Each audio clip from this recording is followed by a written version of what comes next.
اللہ اللہ اللہ اللہ۔ المفعول بہ، آج یہاں سے صفحہ نمبر 30 ہے، تو آج یہاں سے مفعول بہ کا بیان شروع ہو رہا ہے۔ مفعول بہ کی تعریف آپ نے پڑھی ہے کہ مفعول بہ اس اسم کو کہتے ہیں جس پر فاعل کا فعل واقع ہو، جس پر فاعل کا فعل واقع ہو۔ یہاں پر آپ کو دو باتوں پر خاص توجہ دینا ہے اور یہ بھی سمجھائیں گے، چونکہ بحث مفعول بہ کی چلے گی آج۔ تو یاد رکھیں مفعول بہ وہ ہے جس پر فاعل کا فعل واقع ہو، جس پر فاعل کا فعل واقع ہو۔ جیسے کہ ہم کہیں اس وقت مزدور لنٹر چھیل رہے ہیں، توڑ رہے ہیں تو نہیں کہہ سکتے چونکہ توڑ نہیں رہے ہیں۔ جو کچھ چیزیں ہیں ان میں جگہ بنا کر، ان کو کچھ کریت کر، کچھ کھردرا کر کے کام کریں گے آگے۔ تو جو اوپر مزدور مستری لنٹر چھیل رہے ہیں، چھیلنے کا اثر، چھیلنے کا فعل کس پر واقع ہو رہا ہے؟ چھت پر، لنٹر پر۔ تو لنٹر مفعول بہ ہے۔ کوئی کہہ رہا ہے کہ میں آم کھا رہا ہوں، تو کھانے کا اثر کس پہ پڑ رہا ہے؟ آم پہ پڑ رہا ہے۔ تو آم کیا ہے؟ مفعول بہ ہے۔ میں کھانا کھا رہا ہوں، کھانا کیا ہے؟ مفعول بہ ہے۔ تو مفعول بہ وہ اسم ہے جس پر فاعل کا فعل واقع ہو۔ باقی اس میں تفصیل ہے، تھوڑی سی ذکر کر دیتے ہیں ہم، ویسے یہ موقع اس کا نہیں ہے۔ فعل واقع ہو تب بھی مفعول بہ ہے، اور فعل واقع ہونے سے اگر منع کیا جا رہا ہے، یعنی یہ خبر دی جا رہی ہے واقع نہیں ہوا یا نہیں ہوگا، تب بھی مفعول بہ ہے۔ جیسے کسی نے کہا انا آکل الطعام، میں کھانا کھا رہا ہوں یا کھانا کھاؤں گا، تو الطعام کیا ہے اس میں؟ مفعول بہ۔ اور کسی نے کہا لا آکل الطعام، میں کھانا نہیں کھاؤں گا، ترکیب میں الطعام کیا بنے گا؟ تو یہ تو کہہ رہا ہے میں کھانا نہیں کھاؤں گا۔ کھانے کا اثر پڑا؟ جب کھائے گا ہی نہیں اسے اثر پڑا، تو یہاں اثر پڑنے سے منع کیا جا رہا ہے کہ نہیں کھاؤں گا، تو یہ بھی مفعول بہ ہی بنے گا۔ تو مفعول بہ وہ ہے جس پر فاعل کا فعل واقع ہو، ایک چیز۔ اور دوسری بات یہ کہ مفعول بہ منصوب ہوتا ہے۔ کیا ہوتا ہے؟ مفعول بہ، یہ بات آپ حضرات یاد رکھنا، مفعول بہ یعنی اس پر نصب آتا ہے۔ اب نصب کی صورتیں الگ الگ ہوتی ہیں، کہیں زبر کی صورت میں نصب ہوتا ہے، اور اگر وہ نکرہ ہو، تنوین آ سکتی ہو، تو پھر تنوین کی صورت میں یعنی دو زبر ہوتے ہیں، اور اگر غیر منصرف ہو تو زبر ایک ہی ہوگا، وہاں پر ڈبل نہیں ہو سکتے ہیں۔ اور اگر تثنیہ ہے تو اس کے نصب کی صورت الگ ہوتی ہے، یا ما قبل مفتوح ہوگا۔ جمع کا صیغہ ہے تو اس کے نصب کی صورت الگ ہوتی ہے، یا ما قبل مکسور ہوگا، ٹھیک ہے۔ اور اگر اسماء ستہ مکبرہ میں سے ہے تو الف ہوگا اس کے آخر میں، ٹھیک ہے، جو کسی کی طرف مضاف ہوتا ہے۔ بہرحال مفعول بہ جو ہوگا منصوب ہوگا، کیا ہوگا؟ لہذا مفعول بہ پر رفع نہیں آنا چاہیے، سمجھ گئے؟ فاعل ہمیشہ مرفوع ہوگا، فاعل ہمیشہ مرفوع ہوگا۔ ادھر دھیان دیں، یاد رکھیں، اگر یہ قواعد آپ کے یاد ہیں تو آپ صحیح عربی بنائیں گے، ورنہ اعراب لگانے میں بھی آپ سے غلطیاں ہوں گی۔ جو بھی فاعل ہوگا وہ مرفوع ہوگا، اور جو بھی مفعول ہوگا وہ منصوب ہوگا۔ اب دیکھیں کچھ مثالیں دے رہے ہیں، آپ دیکھنا جو بھی اس میں مفعول بہ بنے گا وہ منصوب ہی ہوگا، اور جو فاعل بنے گا وہ مرفوع ہوگا۔ الامثلہ، مثالیں۔ پہلی مثال، شدت تلمیذ الحبل۔ شدہ یشدو کا معنی ہوتا ہے باندھنا، سخت کرنا۔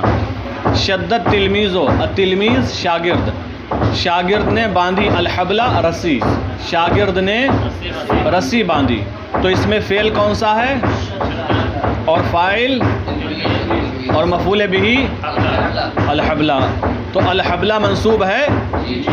دوسری مثال طبت البنت الصوبہ، طبت واحد مؤنث غائب کا صیغہ ہے، طبع یطوی طے کرنا لپیٹنا، طے کرنا، طبت البنت لڑکی نے لپیٹا یا لڑکی نے طے کیا، الصوبہ کیا کپڑا، تو یہاں فعل کیا ہے فعل طبت اور فاعل البنت اور مفعول بہ، تو دیکھو الصوبہ منصوب ہے، کیا ہے لپیٹنے کا اثر کس پر پڑا کپڑے پر پڑا۔ پھر تیسری مثال ہے اکل الذئب الخروف، اکل الذئب الخروف، اکلا کھایا، الذئب بھیڑیے نے، الخروفہ بکری کا بچہ، بکری کا بڑا بچہ، اکل الذئب الخروف بھیڑیے نے بکری کا بچہ، تو یہاں پر فعل کیا ہے اکلا اور فاعل الذئب اور مفعول بہ، تو کھانے کا اثر یہاں کس پر پڑا الخروف پر پڑا، اور الخروف منصوب ہے کیونکہ یہ مفعول بہ ہے۔ پھر مثال نمبر 4 یربح السابق جائزتاً، یربح السابق جائزتاً، ربح یربح کا معنی ہوتا ہے فائدہ اٹھانا، فائدہ کمانا، نفع کمانا، ٹھیک ہے، یربح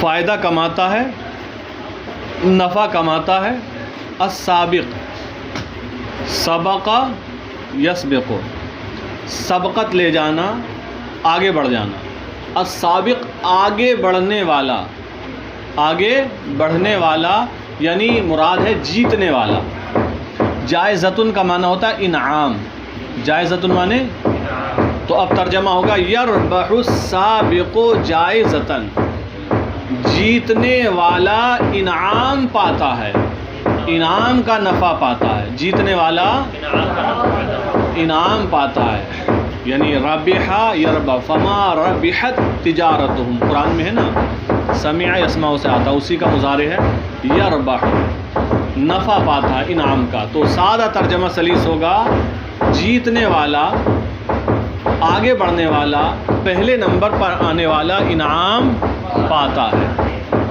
تو یربح فعل ہے اور فاعل کیا ہے السابق اور مفعول بہ، تو دیکھو جائزتاً منصوب ہے کیونکہ مفعول بہ منصوب ہوتا ہے۔ مثال نمبر 5 یصید الثعلب دجاجتاً، سادہ یصید معنی شکار کرنا، مضارع کا صیغہ ہے یصید شکار کرتا ہے، الثعلب کرتی ہے، الثعلب معنی لومڑی، لومڑی شکار کرتی ہے، دجاجتاً کس کا مرغی کا، تو یہاں فعل کیا ہے یصید اور فاعل الثعلب اور مفعول بہ دجاجتاً، تو یہ منصوب ہوگا کیونکہ مفعول بہ ہے۔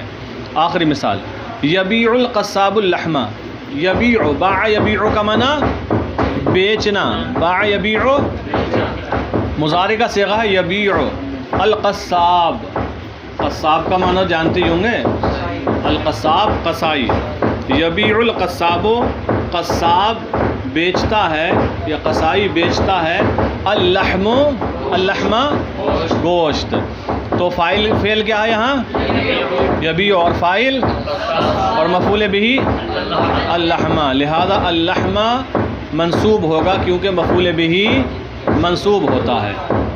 اب دیکھیں بحث، البحث کل جملۃ من الجمل السابقۃ، ہر جملہ سابق جملوں میں سے، گزرے ہوئے جملوں میں سے، گزرے ہوئے جملوں میں سے ہر جملہ مرکبۃ من فعل واحد و اسمین، مرکبۃ مرکب ہے من فعل واحد ایک فعل سے، و اسمین اور دو اسموں سے، گزرے ہوئے جملوں میں سے سابق جملوں میں سے ہر جملہ مرکب ہے ایک فعل اور دو اسموں سے۔ آپ دیکھ لیجئے 6 کی 6 مثالیں، ہر مثال میں ایک فعل ہے اور دو اسم ہے، نظر ڈال لیجئے، بات سچ ہے بالکل، ایسا ہی ہے نا؟ چلو اب آگے دیکھیں، الاسم الاول هو الذي سميناه فاعلا، پہلا اسم وہ ہے جس کا نام ہم نے فاعل رکھا ہے. پہلا اسم، اب آپ سوچیں گے پہلا اسم کہہ دیا، پھر کسی کی نظر جا سکتی ہے، وہ سوچ سکتا ہے پہلی مثال میں پہلا تو شدہ ہے. تو یاد رہے شدہ جو ہے اسم نہیں ہے، یہ تو فعل ہے. کیا ہے یہ؟ فعل ہے. جو پہلے نمبر پر ہے 6 کی 6 مثالوں میں سب فعل ہیں، انہیں تو چھوڑ دو، اسم کی بات کر رہے ہیں. اسم دوسرا اور تیسرا، دوسرا اور تیسرا، دوسرا اور تیسرا ہے ہر مثال میں. تو کہا الاسم الاول هو الذي سميناه فاعلا، پہلا اسم وہی ہے جس کا نام ہم نے فاعل رکھا ہے. پیچھے پڑھ کر آ رہے ہیں آپ لوگ، وہی ہے جس کا نام ہم نے فاعل رکھا ہے. کیوں بھائی یہ فاعل کیوں ہے؟ لأن الفعل صدر عنہ، کیونکہ فعل اس سے صادر ہوا ہے. کیونکہ فعل اس سے، اور فعل فاعل سے صادر ہوتا ہے. لأن الفعل صدر عنہ، کیونکہ فعل اس سے صادر ہوا ہے. وَإِذَا بَحَثْنَا فِي الْأَمْثِلَةِ الثَّلَاثَةِ الْأُولَى، وَإِذَا بَحَثْنَا، اور جب ہم غور کریں، اور جب ہم غور کریں فی الامثلۃ الثلاثۃ الاولی، پہلے والی 3 مثالوں میں. پہلے والی کون سی ہیں؟ پہلے کی 3 مثالیں پڑھیں تو ذرا.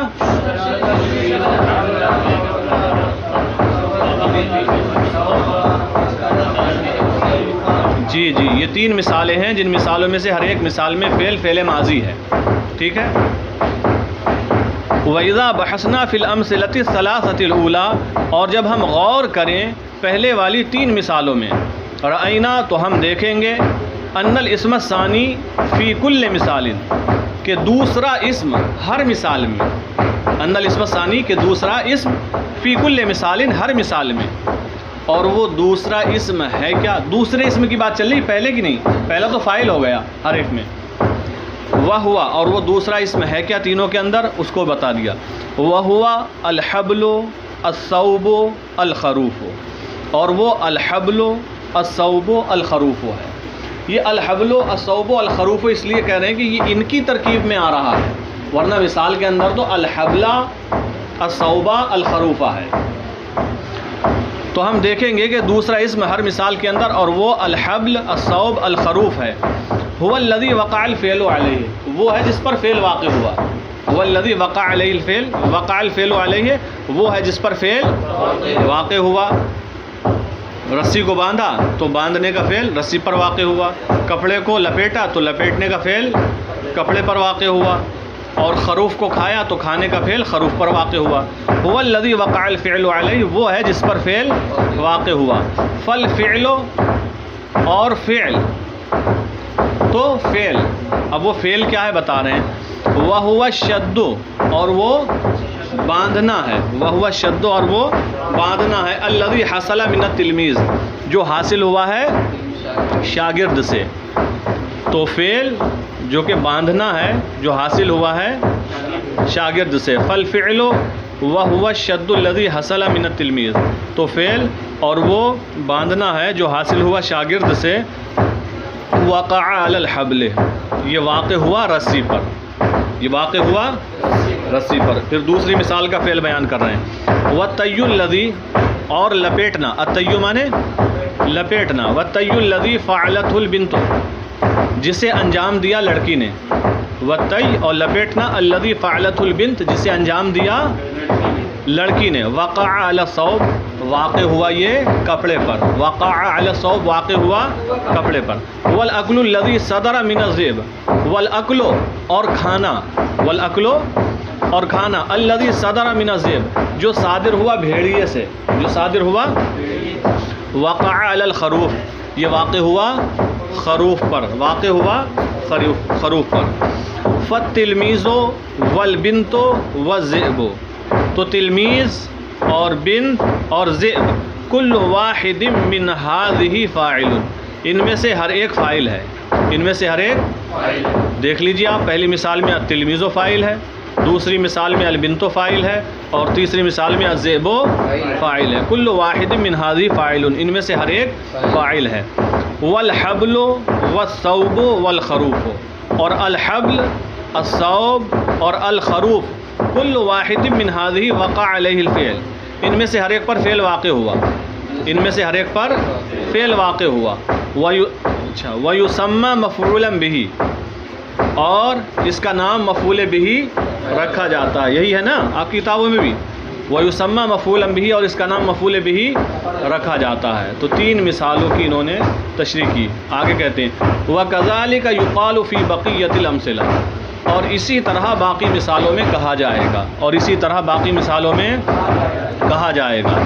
وَإِذَا تَأَمَّلْنَا أَوَاخِرَ الْأَسْمَاءِ الَّتِي تَدُلُّ عَلَى الْمَفْعُولِ بِهِ، وَإِذَا تَأَمَّلْنَا، اور جب ہم غور کریں اواخر الاسماء، ان اسموں کے آخر میں، ان اسموں کے آخر میں التی تدل علی المفعول بہ، جو مفعول بہ پر دلالت کر رہے ہیں، جو مفعول بہ پر، اور جب ہم غور کریں ان اسموں کے آخر میں جو مفعول بہ پر دلالت کر رہے ہیں وجدناها منصوبۃ، تو ہم ان کو منصوب پائیں گے.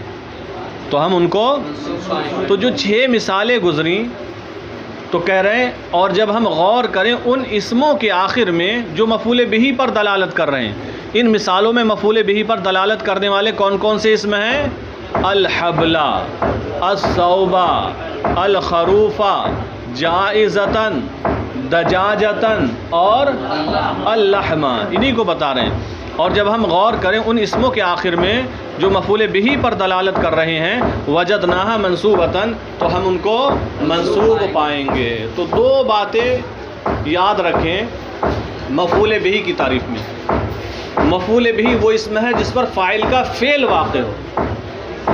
مفعول بہ ہر وہ اسم ہے جس پر فاعل کا فعل واقع ہو اور وہ منصوب ہو، اور وہ منصوب ہو. یہ اپنے طریقے سے تعریف کر رہے ہیں کہ دیکھو تعریف القاعدہ المفعول بہ اسم منصوب، مفعول بہ وہ اسم منصوب ہے وقع علیہ فعل الفاعل، جس پر فاعل کا فعل واقع ہو.